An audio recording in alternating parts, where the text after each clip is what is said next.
In John's Gospel, in the first chapter, he uses an image several times to describe Jesus. He calls him the Lamb of God. Our verse for today is from John chapter 1, verse 34, where John says, "And I myself have seen and have testified that this is the Son of God." And then it goes on in verse 35. "The next day John again was standing with two of his disciples. And as he watched Jesus walk by, he exclaimed, 'Look, here is the Lamb of God.' The two disciples heard him say this, and they followed Jesus." And it's interesting that one of the two who heard John speak was Andrew, Simon Peter's brother. And the first thing he does is he goes and finds his brother Simon and tells him, "We have found the Messiah."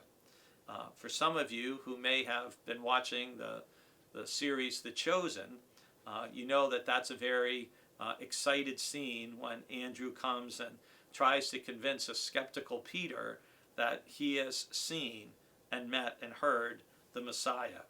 And the other one is Philip, who again, as you see in The Chosen, goes from being a disciple of John the Baptist to a disciple of Jesus. And Philip is the one who finds Nathanael and brings him along. And part of how belief in Jesus spreads, it's simply one person telling another person, "Come and see. Look what I've found. This is how I feel about Jesus. This is the difference he makes in my life. I think he might make a difference in your life as well."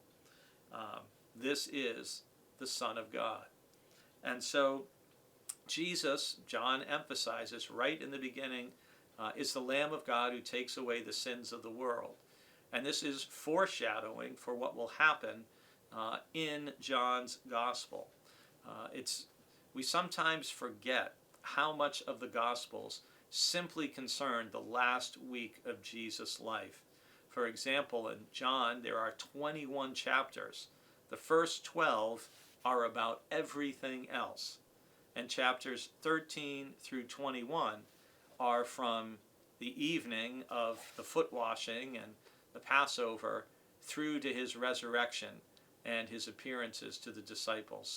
So much is focused on that Holy Week where Jesus is the Lamb of God who takes away the sin of the world. So as we near the end of a calendar year and near the celebration of Christmas, I would just encourage you, if you have any sin in your life that has really been bothering you, weighing you down, that you're ashamed of, you haven't admitted it or told anyone else about it, let today be the day where you just, in the quiet of your own room, share with Jesus and just say, "I'm sorry, this is what I need to confess.